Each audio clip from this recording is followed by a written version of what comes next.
يصلح لكم أعمالكم ويغفر لكم ذنوبكم ومن يطع الله ورسوله فقد فاز فوزا عظيما. أما بعد فإن أصدق الحديث كتاب الله وخير الهدي هدي محمد صلى الله عليه وسلم وشر الأمور محدثاتها وكل محدثة بدعة وكل بدعة ضلالة وكل ضلالة في النار. Ikhwani fillah rahimani wa rahimakumullah. Kita lanjutkan kembali kajian kitab Al-Furqan Baina Auliya Rahman wa Auliya Syaitan oleh Syekhul Islam Ibnu Taimiyah rahimahullahu taala. Pada pertemuan yang lalu kita membahas tentang sebagian manusia yang mengaku-ngaku sebagai wali-wali Allah Subhanahu wa taala, namun mereka sebenarnya adalah wali-wali syaitan.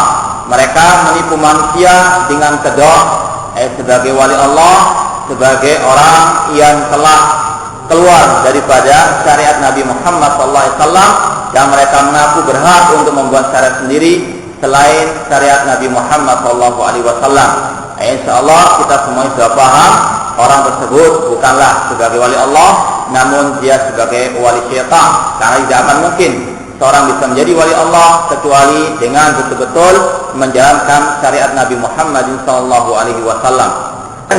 Syekhul Islam Taimiyah di sini masih melanjutkan pembicaraan tentang mereka-mereka yang mengaku-ngaku sebagai wali Allah, namun mereka jauh daripada ajaran Allah dan Rasulnya.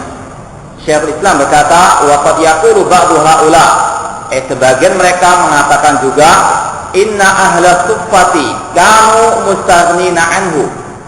Dikatakan bahwasanya ahli suffah, yaitu orang-orang yang dahulu dari kalangan para sahabat, yang mereka tidak memiliki harta, tidak memiliki saudara di kota Madinah. Mereka berhijrah dari kota Mekah ke kota Madinah dalam keadaan beriman kepada Allah dan Rasulnya SAW. Namun mereka di kota Madinah tidak memiliki harta ataupun sanak kerabat yang bisa membantu mereka. Oleh karena itulah mereka tinggal di masjid Nabi SAW, Al-Masjid An-Nabawi. Mereka diistilahkan dengan Ahlus Suffah. Di sini Syekhul Islam Ibnu Taimiyah rahimahullah ingin membantah sebagian pendapat orang yang mengatakan bahwasanya sufi atau ajaran tasawuf itu berasal dari Ahlus Suffah. Padahal tidak benar sama sekali. Di sini disebutkan bahwasanya sebagian mereka orang-orang sufi yang ekstrim, atau sebagian mereka mengatakan bahwasanya ahli suffah, yaitu para sahabat yang tinggal di Masjid Nabawi, mereka dikatakan tidak butuh kepada syariat Nabi Muhammad SAW. Ini adalah ucapan dusta mereka. Yaquluna illa kadhiba, tidaklah mereka berkata kecuali dusta. Para sahabat yang tinggal di Masjid Nabawi, yang mereka tidak memiliki sanak kerabat, tidak memiliki harta, yang mengharuskan mereka tinggal di Masjid Nabawi, dikatakan oleh mereka orang sufi yang ekstrim bahwasanya mereka ahli sufa itu orang pilihan, merupakan wali-wali Allah yang mereka tidak membutuhkan syariat Nabi Muhammad SAW. Jelas ini sembatil karena para sahabat semuanya berpegang teguh dengan ajaran Nabi Muhammad SAW. Sudah kita katakan tadi, ini sebagai bantahan kepada kelompok sufi tasawuf yang ingin menyandarkan, menisbatkan ajaran mereka yang sesat kepada para sahabat Rasul SAW yang berlepas diri daripada mereka. Kata para ulama bahwasanya kata-kata sufi bukan dari kata-kata ahli suffah. Dari segi bahasa saja sudah sangat salah kalau menyatakan sufi itu dari kata as-suffah. Kalau dalam bahasa Arab, kalau dinisbatkan kata-kata orang kepada as-suffah, itu bukan sufi namun as-suffawi. As-suffawi, bukan as-sufi. Adapun as-sufi secara bahasa diambil kata-kata as-suf, yaitu kain wol yang merupakan lambang kezuhudan mereka pada waktu itu. Sekali lagi penisbatan mereka kepada al-suffah, kepada para sahabat yang tinggal di Masjid Nabawi, ini tidaklah benar sama sekali. Walam yursal ilaihim, mereka mengatakan bahwasanya Nabi SAW itu tidak diurus kepada ahli suffah. Ini adalah kedustaan mereka. Semuanya sekali lagi tujuannya untuk menipu manusia, untuk menghiaskan diri mereka dengan ahli suffah itu yang mereka katakan tidak butuh kepada syariat Nabi Muhammad SAW. Tujuannya agar mereka bisa mengarang-arang ajaran baru, yang mana kalau mereka dikatakan wajib bagi kalian mengikuti Nabi, mereka mengatakan kita tidak diwajibkan mengikuti ajaran Nabi Muhammad SAW. Kita punya syariat sendiri. Itu keadaan mereka mengatakan seperti itu. Wa minhum man yaqul, di antara mereka juga ada yang mengatakan, innallaha auha ila ahli suffa fil batin ma auhau ilaihi lailatul mi'raj. Bahwasanya Allah Subhanahu wa taala memberikan wahyu kepada ahli suffa dalam batin mereka. Inilah yang disebut dengan ilmu kebatinan. Kalau kaum muslimin secara umum, mereka tingkatannya masih syariat, masih zahir, salat, zakat, haji. Kalau mereka sudah tingkatan batin, Islamnya di batin saja. Sebagaimana orang-orang Fir'aun, batinnya saja. Sebagaimana Abu Thalib, batinnya saja. Ini merupakan suatu kekufuran yang mereka lakukan dengan nama wali Allah, yang mereka namakan sebagai karomah dan seterusnya. Kata mereka, sesungguhnya Allah mewahyukan kepada ahli suffa dalam batin mereka sebagaimana yang diwahyukan kepada Nabi Muhammad SAW pada waktu Lailatul Mi'raj. Kata mereka, Nabi diberikan wahyu pada waktu Lailatul Mi'raj, seperti salat. Adapun ahli suffa yang mereka ingin menirunya, katanya, yaitu mereka diberi wahyu tersendiri oleh Allah Subhanahu wa taala. Intinya seperti kemarin yang kita jelaskan, mereka berdalil dengan kisah Nabi Musa dengan Nabi Khidir, bahwa Nabi Khidir tidak mengikuti Nabi Musa alaihissalam. Demikian pula mereka katanya tidak wajib mengikuti Nabi Muhammad SAW. Jelas berbeda. Sudah kita sampaikan, Nabi Musa tidak diutus kepada semua manusia. Demikian pula Nabi Khidir. Mereka memiliki syariat tersendiri yang tidak saling diwajibkan untuk mengikuti satu dengan yang lain. Adapun Nabi Muhammad SAW diutus kepada manusia semuanya, baik jin maupun manusia. Barang siapa yang keluar dari syariat Nabi Muhammad, maka mereka adalah wali-wali asy-syaitan, meskipun berkedok sebagai wali Allah. Kata mereka bahwasanya ahli suffa diberi wahyu oleh Allah sebagaimana Nabi Muhammad SAW. Fasara ahli suffati bimanzilatihi. Maka kesimpulannya ahli suffa itu sebagaimana Nabi SAW. Sebagai seorang Nabi, sebagai orang yang diberi wahyu oleh Allah Subhanahu wa taala. Ahli suffa punya syariat sendiri, Nabi Muhammad punya syariat tersendiri. Itu kata mereka, itu pengakuan dusta mereka. Wa haula'i min farti jalihim la ya'lamun anna al-Isra kana bi Makkah. Ini diantara yang menunjukkan akan bagaimana keparahan bodohnya mereka. Mereka mengatakan ahli suffa diberi wahyu oleh Allah, sebagaimana Rasul diberi wahyu pada waktu Isra wal Mi'raj. Padahal ahli suffa itu tidaklah ada kecuali setelah Nabi SAW berhijrah ke Mekah kota Madinah. Padahal Mi'rajnya Nabi SAW pada waktu Nabi sebelum berhijrah. Mereka mengkiaskan sesuatu yang berbeda. Nabi diutus atau Nabi SAW diberi wahyu pada waktu Isra wal Mi'raj ketika Nabi SAW masih ada di kota Mekah, belum berhijrah ke kota Madinah. Sedangkan ahli suffa itu adanya setelah Rasul berhijrah. Ini menunjukkan akan kebodohan mereka yang sangat parah. Allah Subhanahu wa taala berfirman, Subhanalladzi asra bi 'abdihi lailan minal masjidil haram ilal masjidil aqsa alladzi barakna haulahu. Maha suci Allah yang telah memperjalankan seorang hambanya, yaitu Nabi Muhammad SAW, pada malam hari dari Masjidil Haram ke Masjidil Aqsa yang kami barakahi sekeliling Masjid Aqsa tersebut. Dan ini sudah pernah kita jelaskan dahulu. Banyak sekali pelajaran yang bisa dipetik dari pelajaran atau perjalanan Nabi SAW pada waktu Isra wal Mi'raj. Di antaranya yaitu menunjukkan bahwasanya Allahu fis sama. Di antara pelajaran penting tentang masalah akidah dari kisah Isra wal Mi'raj yang sangat banyak dilupakan oleh sebagian kaum muslimin, yaitu bahwasanya Allah fis sama. Mereka yakin Nabi SAW Mi'raj bertemu dengan Allah di atas sana, di atas langit sana, bukan di mana-mana, bukan di muka bumi, namun di atas langit sana. Namun mereka yang merayakan Isra Mi'raj tersebut terkadang lalai daripada akidah yang sangat mendasari, yang sangat dipahami oleh para sahabat semuanya. Bahkan budak perempuan dari sahabat Nabi paham akan akidah yang sangat mudah ini. Wa anna suffata lam takun illa bi Madinah. Padahal as-suffa, istilah as-suffa atau al-suffa itu tidaklah disebut dalam sejarah kecuali setelah Nabi SAW berhijrah ke kota Al-Madinah. Wa kana suffatun fi samali masjid sallam yanzilu biha al-ghuraba.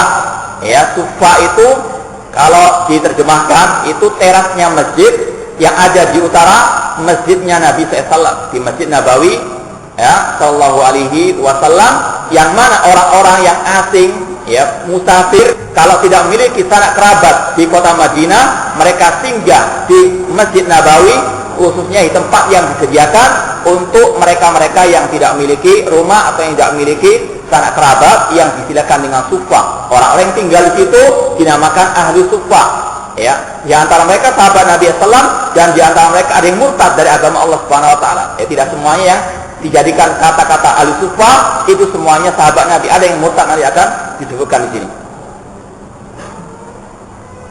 Wa kana sufatan fi samari Masjid sallam yanzilu bihal ghuraba alladziina laysa lahum ahlun wa ashabun yanziluna indahum. Yaitu orang-orang musafir, orang yang asing yang singgah di kota Madinah, sedangkan mereka tidak punya sanak kerabat, maka mereka tinggal di terasnya Masjid Nabi SAW tersebut yang disilakan dengan ahlu as-suffah.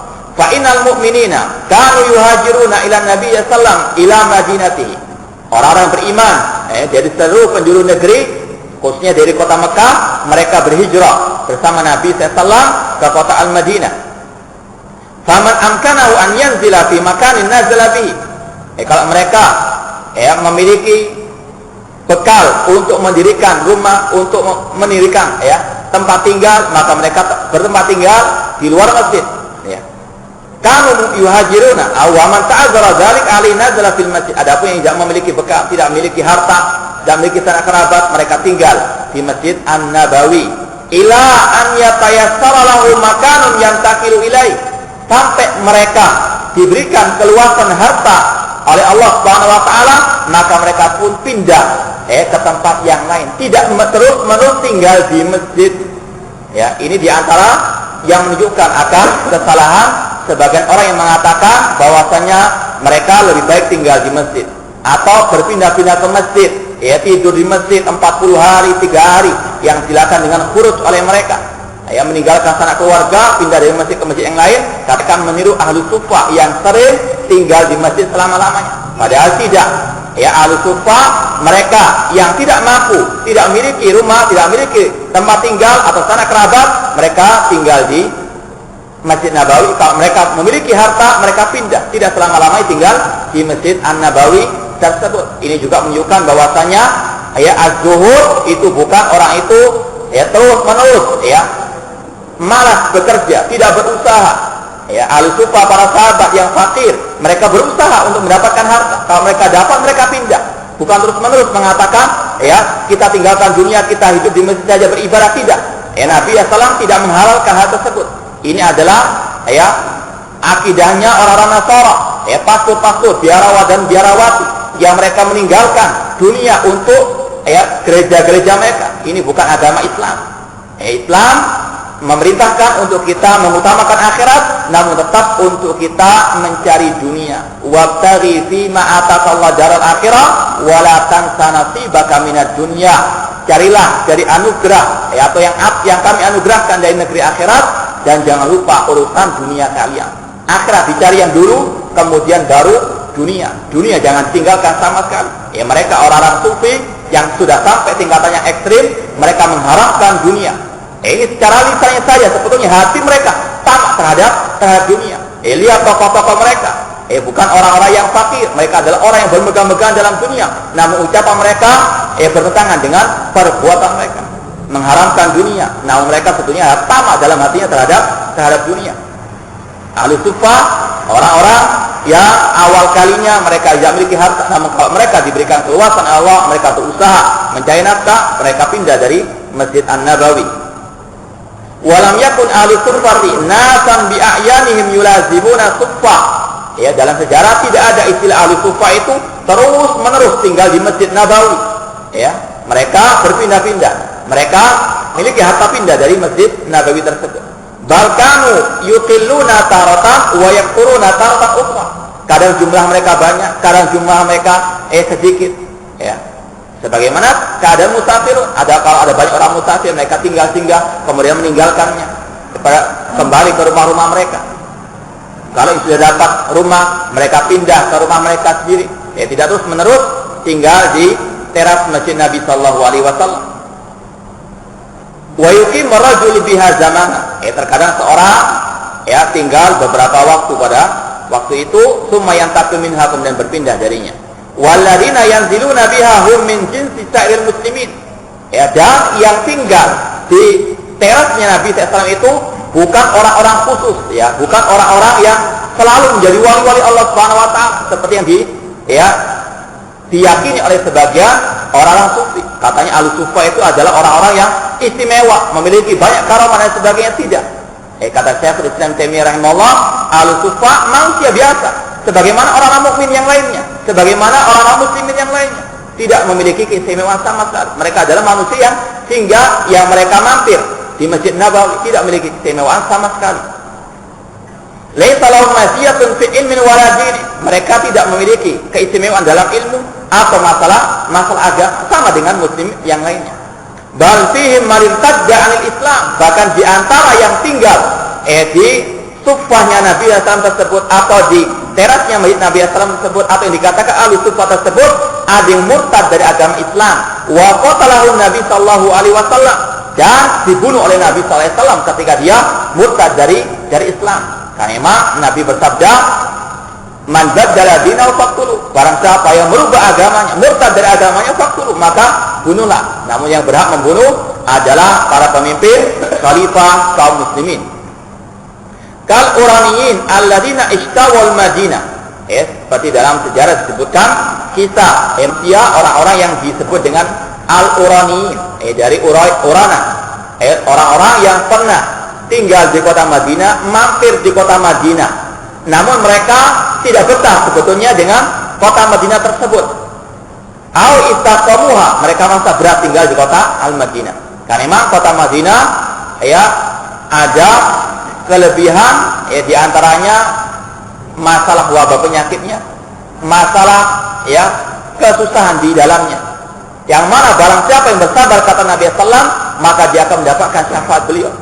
Sebagaimana dalam hadis yang diriwayatkan Imam Muslim, Nabi SAW bersabda, la yasbir ala la'wa'il Madinah aw shiddatiha ahadun min hadhil ummah illa kuntu lau syafi'an yaumal qiyamah aw syahida. Kata Nabi SAW, tidaklah seseorang dari umatku bersabar atas wabah penyakit atau kesusahan di kota Madinah kecuali aku akan menjadi syafi', pemberi syafaat dan pemberi saksi pada hari kiamat kelak baginya. Keutamaan yang besar bagi orang-orang yang tinggal di kota Madinah dan dia bersabar atas wabah penyakit atau musibah di kota Al-Madinah. Bahkan Rasul mengatakan, menganjurkan bagi yang mampu, maistata'a an yamuta bil Madinah falyamut biha fa inni syafi'un lahu yaumil qiyamah. Dalam hadis yang lain Rasul mengatakan, barang siapa yang mampu untuk meninggal dunia di kota Madinah, maka hendaklah dia mati di kota Madinah, karena aku akan berikan syafaat baginya pada hari kiamat. Tentunya bagi orang-orang yang beriman dan bertakwa kepada Allah Subhanahu wa taala. Al-Madinah memiliki banyak keutamaan dibanding semua kota yang ada selain kota Makkah. Bahkan Nabi mengatakan, Al-Madinatu khairul lahum law kanu ya'lamun. Madinah itu lebih baik bagi mereka kalau mereka itu mengetahui tentang keutamaan-keutamanya. Meskipun banyak sekali musibah yang mungkin diterima manusia ketika tinggal di kota Madinah, namun kalau dia bersabar maka akan sangat baik akibatnya. Orang-orang Uraniyin ini mereka tidak bersabar ketika tinggal di kota Madinah, mereka tidak betah tinggal di kota Madinah. Fa'amarahum Nabi sallallahu biliqahin ay ibilin laha labanun. Lalu Rasul SAW ketika melihat keadaan mereka yang tidak betah tinggal di kota Madinah, maka Rasul memerintahkan kepada para sahabatnya untuk memberikan kepada mereka seekor unta yang memiliki susu. Wa amarahum an yasrabu min abwaliha wa albaniha. Lalu Rasul memerintahkan kepada mereka orang-orang Uraniyin tersebut yang tidak betah terhadap kota Madinah atau hawa cuaca kota Madinah untuk meminum dari air kencing dan air susunya unta tersebut. Ini suatu hal yang terkadang akal tidak mau menerimanya. Namun hadis ini ada dalam Sahih Bukhari. La yantiqu 'anil hawa in huwa illa wahyu yuha. Rasul ya berkata dari hawa nafsunya, namun ini adalah wahyu dari Allah Subhanahu wa taala. Allah tahu bahwa di dalam air kencingnya unta terdapat obat, sebagaimana disebutkan oleh para ulama. Ini menunjukkan bahwasannya akal bukan merupakan satu-satunya ya timbangan manusia dalam menimbang segala sesuatu. Ya, kalau ini datangnya dari Rasulullah SAW yang berkata dari wahyu Allah Subhanahu Wa Taala, maka wajib kita mengatakan huwa as-sadiqul masduq. Rasul adalah yang benar dan wajib untuk kita membenarkan sabda Rasulullah SAW. Di sini Rasulullah SAW memerintahkan kepada orang-orang Quraisyin yang tidak betah tinggal di kota Madinah, terhadap cuaca kota Madinah, untuk minum dari min abwaliha, dari kencingnya dan susunya unta tersebut. Falamma sahu qatalu ar-ra'iyah. Orang-orang Uraniyin ini ketika mereka sudah meminum dari air kencing dan air susunya unta tersebut, mereka menjadi sehat. Ini bukti pada waktu itu bahwasanya kebenaran Nabi SAW dalam mengatakan air kencing dan air susunya unta sebagai obat bagi mereka. Ketika mereka sudah sehat minum semuanya dengan seizin dari Allah, mereka sehat, kemudian mereka membunuh pengembala unta tersebut. Ini adalah kejahatan mereka. Qatal ra'iyah, sudah dikasih air susunya, sudah dikasih air kencingnya sebagai obat bagi mereka, mereka membalasnya dengan membunuh pengembala tersebut. Wastaqu al-zawda, kemudian merampas unta-unta yang dimiliki oleh pengembala tersebut. Fa'arsalan Nabi sallallahu alaihi wasallam, maka Nabi pun murka, marah, memerintahkan kepada para sahabat untuk mengejar mereka, orang-orang Quraisy tersebut yang membunuh pengembala yang telah berjasa kepada mereka. Fa'utiya bi, maka ketika mereka ditangkap oleh Nabi sallallahu dan para sahabatnya, fa'amara bi qat'i aydihim, maka Rasul memerintahkan untuk dipotong tangan-tangan mereka, wa arjulim, dan kaki-kaki mereka, sebagai balasan yang setimpal atas dosa dan kejahatan mereka. Sudah diberikan kebaikan, diberikan hal-hal yang sangat bermanfaat bagi mereka, mereka membalasnya dengan inilah air suci dibalas dengan air tuba. Maka Rasul pun memerintahkan untuk dipotong tangan mereka, kaki-kaki mereka, wa sumil a'yunuhum, kemudian mata mereka dicungkil dengan paku-paku yang panas. Wa tarakal fil hurrati, dan Nabi sallallahu alaihi wasallam biarkan mereka di tengah teriknya matahari di gurun pasir. Ini adalah perbuatan, adalah sunnahnya Rasul SAW bagi mereka yang murtad dari agama Allah, bagi mereka yang membunuh manusia, orang-orang beriman, dan sekaligus mengambil harta kaum muslimin. Nanti ada perincian dalam masalah fiqih, yaitu al-muharibun, orang-orang yang memerangi Allah dan Rasulnya.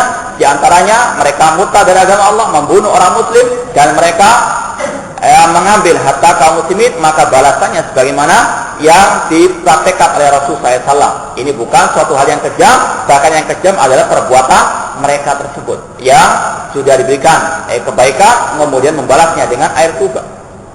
Rasul memerintahkan untuk dipotong tangannya, kaki-kaki mereka, dicungkil atau tusuk mata mereka dengan paku. Wa taraka fil hurra aw fil harra, dan Nabi SAW membiarkan mereka di tengah terik panas matahari. Yastakuna fala yusqaw, mereka kehausan pada waktu itu namun tidak diberikan air sama sekali, sebagai bentuk balasan kepada mereka yang murtad dari agama Allah dan yang membunuh kaum muslimin. Wa hadithuhum fi sahihain min hadithi Anas, dan hadisnya mereka ini atau kisah mereka ada dalam Sahih Al-Bukhari wal Muslim. Artinya kisah ini jelas benar, tidak bisa dipungkiri, tidak boleh diingkari sama sekali. Wajib kita mantapkan ini adalah sunnah Rasul sallallahu alaihi wasallam, entah tentang masalah air kencing unta tadi atau tentang masalah balasan Nabi sallallahu yang mungkin menurut akal ini adalah suatu hal yang kejam, padahal ini adalah baik. Sebagaimana dalam masalah kisah itu adalah kehidupan bagi orang-orang yang setelahnya. Hukum Islam semuanya adalah rahmat. Hukum Islam semua adalah rahmat lil alamin. Wa ma arsalnaka illa rahmatan lil alamin. Adapun ketika hukum Allah dirubah dengan hukum manusia dikarenakan alasan hak asasi manusia dan sebagainya, maka yang terjadi malah kekejaman, bukan malah kasih sayang yang ada. Kemudian wafi annahum nazal as-suffata, dalam sejarah dijelaskan bahwa mereka al-Uraniyun tersebut termasuk ahli Suffah, bukan orang pilihan, bahkan mereka adalah orang yang paling kejam, orang yang dibalas dengan kekejaman mereka sendiri. Fakana yanzilu hamidtu haula, Suffah yang ada di masjid Nabi sallallahu tersebut, tidak selalu yang tinggal di sana orang yang baik, ada yang jelek juga. Oleh karena itu dikatakan di sini bahwasanya Ahlus Suffah bukanlah orang-orang yang disebut sebagai wali-wali Allah semuanya, tidak. Ada yang wali Allah, ada yang tidak wali Allah Subhanahu wa taala.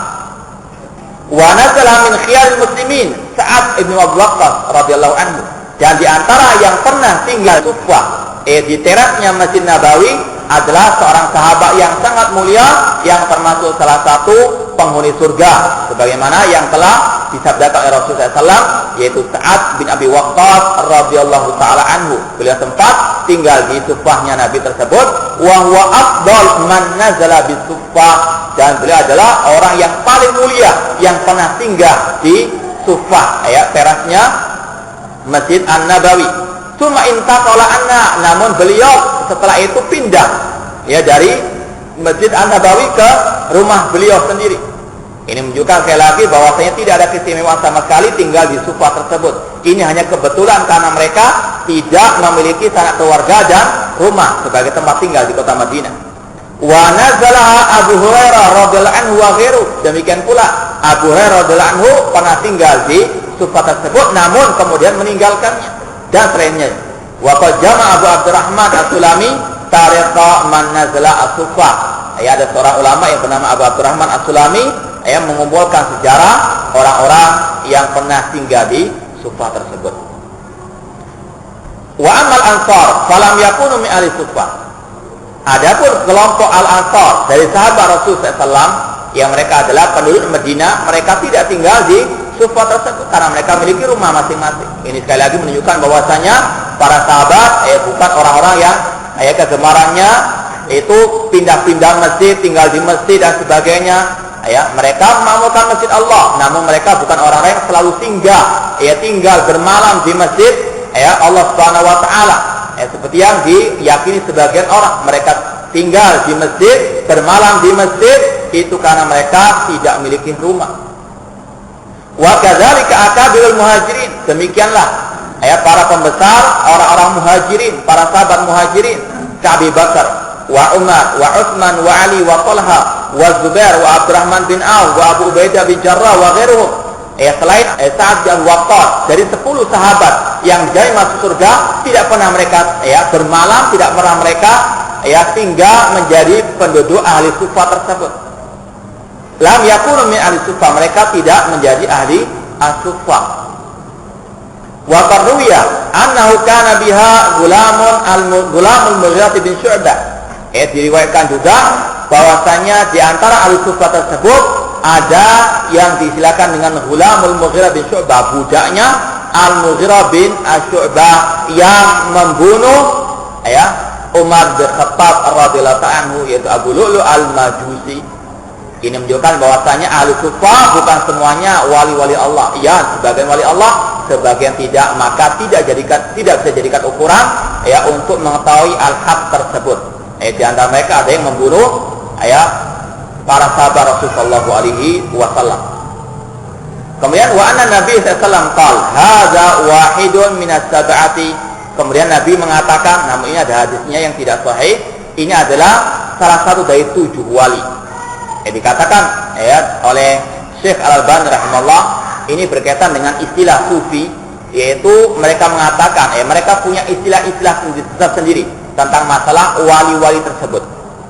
Kalau wali menurut ahli sunnah, wali menurut Al-Quran dan sunnah adalah orang yang beriman, yang bertauhid kepada Allah dan yang bertakwa, menjalankan perintah Allah, menjauhi larangan Allah, menjalankan sunnah Rasul, meninggalkan apa yang dilarang oleh Rasul sallallahu alaihi wasallam. Kalau menurut mereka wali itu adalah orang yang memiliki keanehan-keanehan yang luar biasa, kata mereka.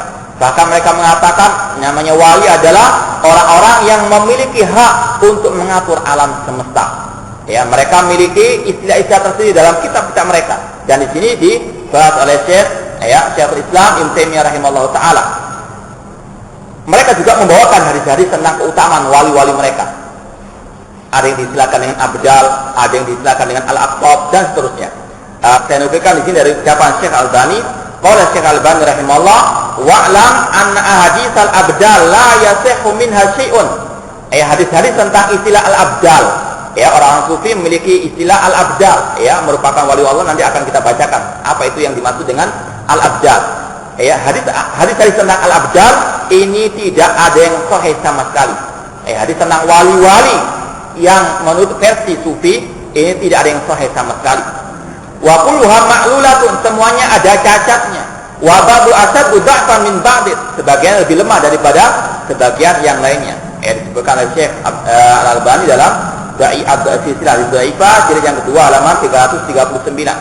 Di antaranya hadis tadi ada yang mengatakan bahwasanya itulah salah satu dari 7 wali, kata hadis yang dhaif ini. Namun kata para ulama, hadzal hadis kadzibun bittifaqi ahli ilmi. Hadis tentang masalah ini adalah dusta menurut kesepakatan para ulama. Hadis-hadis yang dibawakan oleh orang sufi tentang wali-wali mereka yang sahih hanyalah yang kita katakan, yang kita sebutkan dahulu. Dalam hadis Bukhari tentang barang siapa yang muti waliku maka dia mengumumkan perang terhadapku. Ini adalah hadis yang sahih. Adapun selain hadis wali tersebut, maka yang dibawakan oleh orang sufi adalah hadis yang batil, yang dusta menurut kesepakatan para ulama. Wa in kana qarrawahu Abu Nu'aim fil Hilyah, sebagaimana yang juga diriwayatkan oleh Abu Nu'aim dalam kitab Al-Hilyah, wa kadzalika kullu haditsin yurwa 'an Nabi sallallahu alaihi wasallam fi adadil awliya. Demikian pula setiap hadis yang diriwayatkan dari Nabi sallallahu alaihi wasallam tentang jumlah para wali-wali, wali-wali ada 140, ini semuanya dusta hadisnya. Wal abdal, demikian pula istilah al-abdal. Ini adalah istilah wali bagi orang sufi. Siapa al-abdal itu? Di sini dikatakan wal abdal za'amu annahum arba'un. Kelompok sufi mengatakan bahwasanya al-abdal itu 40. Hum mukallafuna bihifdzil alam. Mereka mengatakan al-abdal adalah wali-wali yang mereka dibebani kewajiban untuk menjaga alam semesta. Padahal kita ketahui yang menjaga alam semesta adalah Allah Subhanahu wa taala. Kemudian Allah merintahkan kepada para malaikatnya. Tidak ada wali pun, satu wali pun yang diperintahkan untuk menjaga alam semesta. Wali manusia biasa. Mereka mati, ketika mati mereka di alam kubur. Tidak untuk menjaga alam semesta. Ini adalah salah satu kesyirikan mereka di dalam masalah ar-rububiyah, yang mana orang-orang musyrikin zaman jahiliyah sangat yakin dengan yakinnya Allah lah satu-satunya yang menjaga alam semesta ini. Dan ini diantara kesyirikan yang lebih parah dibandingkan kesyirikan zaman jahiliyah. Allah Subhanahu wa taala memerintahkan kepada Nabi SAW, "Qul man yarzuqukum minas sama'i wal ardi, amma yamliku sam'a wal absar, wa may yukhrijul hayya minal mayyit, wa may yukhrijul mayyita minal hayy, wa man yudabbirul amra, fasayaquluna Allah." Katakan oleh Nabi kepada mereka orang-orang musyrikin jahiliyah, siapakah yang menurunkan rezeki dari langit dan bumi? Siapakah yang memiliki pendengaran dan penglihatan? Siapakah yang mengeluarkan dari yang hidup kepada yang mati, dari yang mati kepada yang hidup? Dan siapa yang mengatur alam semesta? Orang musyrikin zaman jahiliyah sepakat mengatakan Allah yang mengaturnya. Namun orang-orang sufi mengatakan, yang ekstrim mengatakan itu adalah tugasnya al-abdal, wali-wali mereka. Maka tidak aneh kalau mereka minta kepada selain Allah, karena keyakinan mereka seperti itu, bahwanya ada wali-wali mereka yang menjaga alam semesta ini. Maka ini adalah keyakinan yang syirik di dalam masalah ar-rububiyah. Wal abdal zamu annahum arba'un wa hum mukallafuna bihifdzil alam wal kaun. Abdal aqtab minal awliya fa in mata qutbun ahallallahu mahallahu. Dinamakan al-abdal karena wali-wali itu saling gantian. Satu mati diganti dengan yang lainnya dan seterusnya, tidak ada putusnya kata mereka. Oleh karena dinamakan al-abdal. Al-badal artinya pengganti. Ini adalah keyakinan mereka. Ada wali-wali mereka yang disilakan dengan al-abdal. Semua hadis tentang al-abdal, kalau ada kata-kata abdal dalam suatu hadis, maka tentang masalah wali-wali ini, maka ini adalah hadis yang batil, hadis yang dusta. Demikian pula mereka memiliki keyakinan an-nuqaba. Ada wali-wali yang dinamakan an-nuqaba, kurang lebih sama dengan tadi. Demikian pula an-nujaba. Ini adalah istilah wali-wali bagi mereka. Wahum arba'un al-qaimuna bi islahi su'uni salikin. Dikatakan bahwasanya an-nujaba adalah wali-wali yang jumlahnya 40 juga, yang mereka tugasnya memperbaiki keadaan ya orang-orang yang berjalan di atas aliran tasawuf. Ya, semuanya untuk mereka, ya. Selain tasawuf atau selain sufi tidak memperoleh hal seperti ini. Ini ada kekhususan bagi mereka yang berada di atas kegelapan, ya, kesesatan mereka. Ada istilah an-nujaba, jumlahnya 40. Sama tugasnya, ya, memiliki hak rububiyah kata mereka. Wal autad, demikian pula al autad, istilah-istilah mereka. Wahum hafadatul alam. Ya, hafadatul alam mereka adalah para penjaga alam semesta. Kullu wahidin minhum fi ruknin min arkanil alam. Ya. Al-autad itu adalah wali yang 4 kata mereka yang semuanya menjaga alam semesta. Dibagi-bagi, yang satu sebelah kanan, sebelah kiri, barat, timur, utara, sebagainya. 4 arah, 4 penjuru dunia ini dijaga oleh 4 al-autad tersebut kata mereka. Ini juga hadis yang berkaitan dengan masa ini juga semuanya palsu, semua dusta dan seterusnya. Wal aqtab, demikian pula mereka punya namanya al-aqtab al-qutub, ya. Sama juga artinya al-aqtab as-sab'ah, ya. Kalau al-abdal ada 4, kalau al-abdal ada 40, kalau an-nujaba ada 4, al-aqtab ada, ini semua karangan mereka, ya. Mahya illa asma'an sammaitumuha antum wa aba'ukum, ini adalah karangan-karangan mereka dan nenek moyang mereka untuk menipu umat dari agama Allah. Wa al-aqtab sab'ah, ya, wali-wali aqtab ada 7 lihifdzil qarar, untuk menjaga semua benua yang ada. Ya, benua 7 yang ada semuanya dijaga oleh al-aqtab tersebut. Wal qutub wal wahid alladhi huwa mawdi'u nadrillah min al-ala fi kulli zamanin. Ini adalah istilah orang sufi. Au mislu salasatin, ataupun kalau ada mengatakan wali ada 3, ada 4, ada 7, au isna'as ada 12 atau 40, atau ada 70, atau ada 300, atau ada 313 dan yang seterusnya, atau ada yang dikatakan al-qutub wahid, al-ghaus al-wahid. Ini istilah-istilah orang-orang sufi tersebut tentang wali-wali mereka.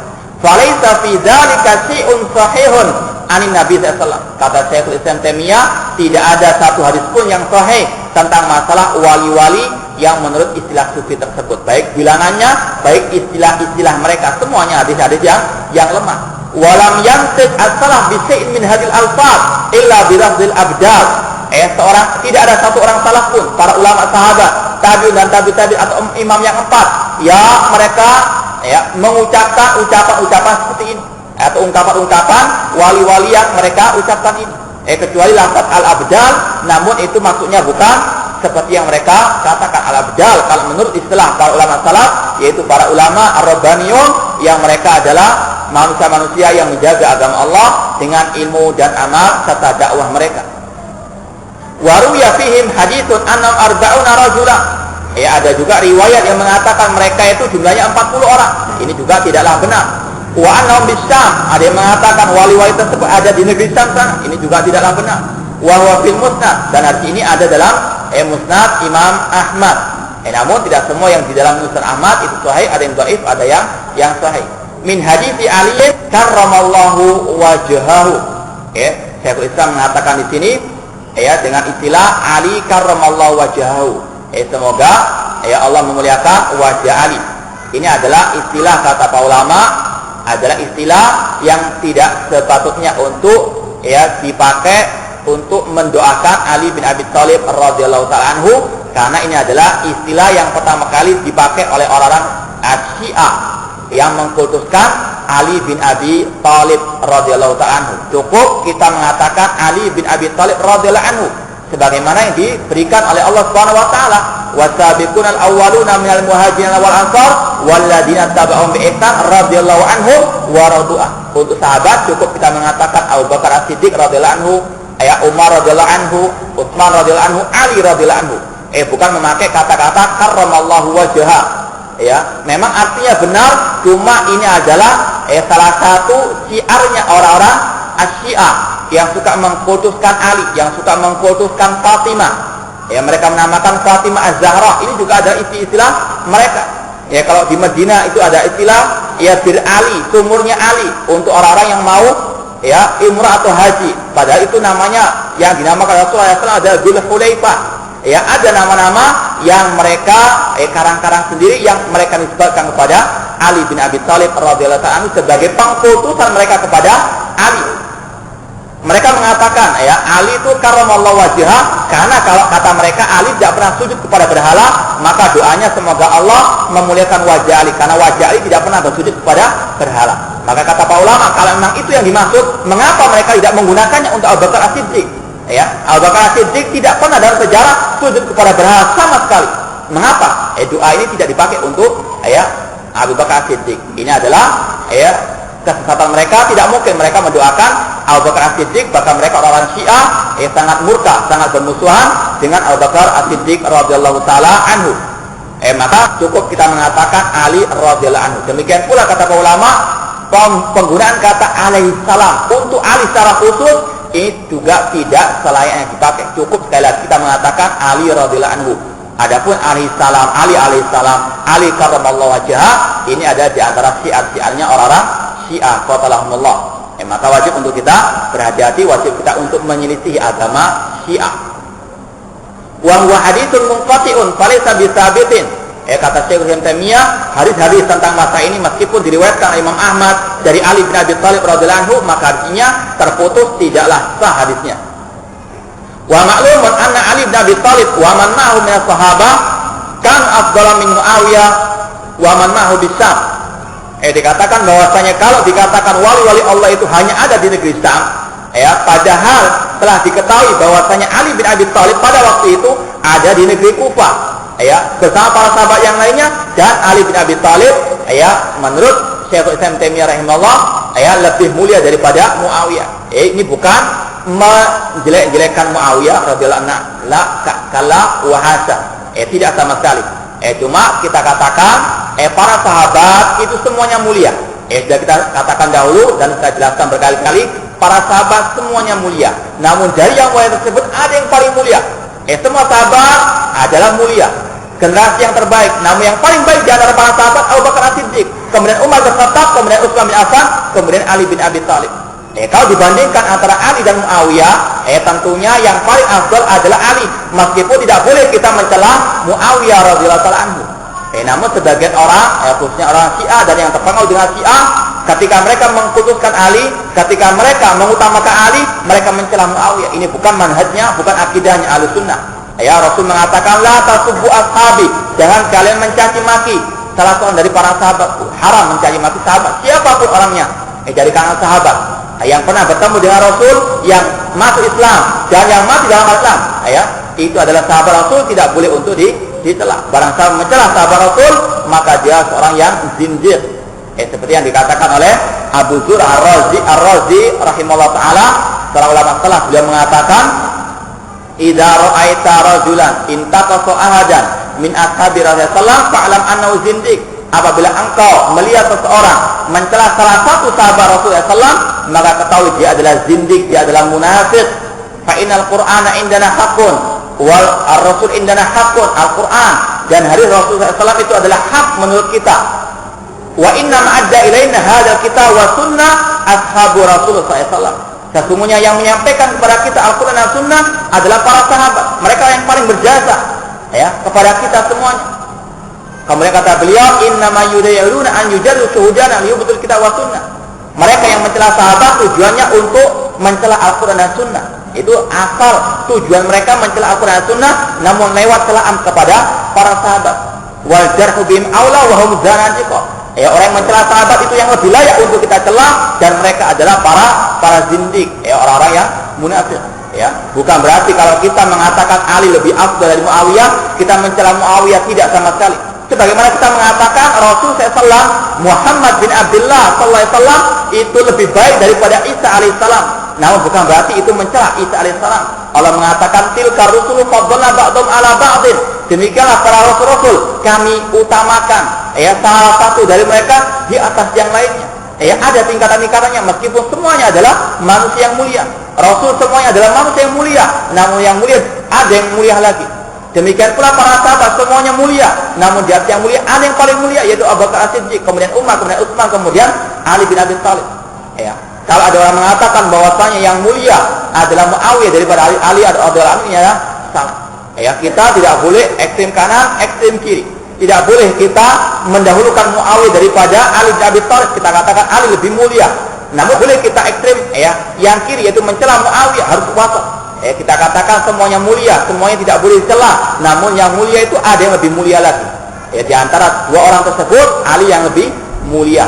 Kalau ada orang mengatakan bahwasannya Muawiyah itu wali-wali Allah yang ada di negeri Syam, kemudian mereka melupakan Ali yang ada di Kufah, maka ini suatu kebatilan. Karena Ali lebih berhak untuk menyanjang gelar wali tersebut. Meskipun semuanya adalah wali-wali Allah, para sahabat adalah wali-wali Allah Subhanahu wa taala.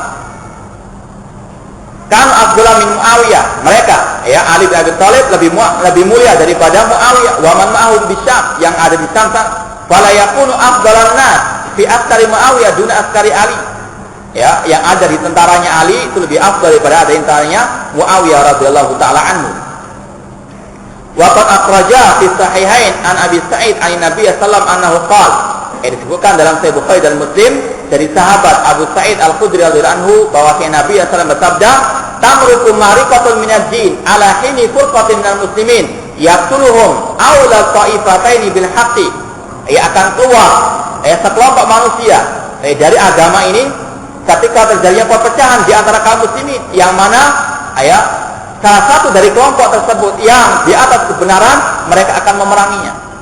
Ini adalah hadis yang dijadikan hujjah oleh para ulama bahwasanya Ali bin Abi Thalib itu yang lebih berhak dengan kebenaran daripada Muawiyah. Namun sudah kita pernah sampaikan, perselisihan, peperangan yang terjadi antara para sahabat ini adalah ijtihadnya para sahabat. Kalau mereka benar, mereka mendapatkan 2 pahala. Kalau mereka salah, mereka tetap mendapatkan 1 pahala. Tidak boleh dicela sama sekali. Tidak boleh kita memperdebatkan masalah peperangan yang terjadi antara para sahabat. Mereka adalah tilka ummatun qad khalat laha ma kasabat, umat yang telah berlalu, bagi mereka pahala yang mereka dapatkan, walakum ma kasabtum, dan bagi kalian pahala yang akan kalian peroleh, wala tusaluna amma kanu ya'malun, dan kalian tidak akan ditanya tentang mereka perbuatan tersebut. Intinya tidak boleh kita mencela seorang pun dari sahabat Rasul sallallahu alaihi wasallam. Wallahu ta'ala wa da'wana alhamdulillahi rabbil alamin. Wassalamualaikum warahmatullahi wabarakatuh.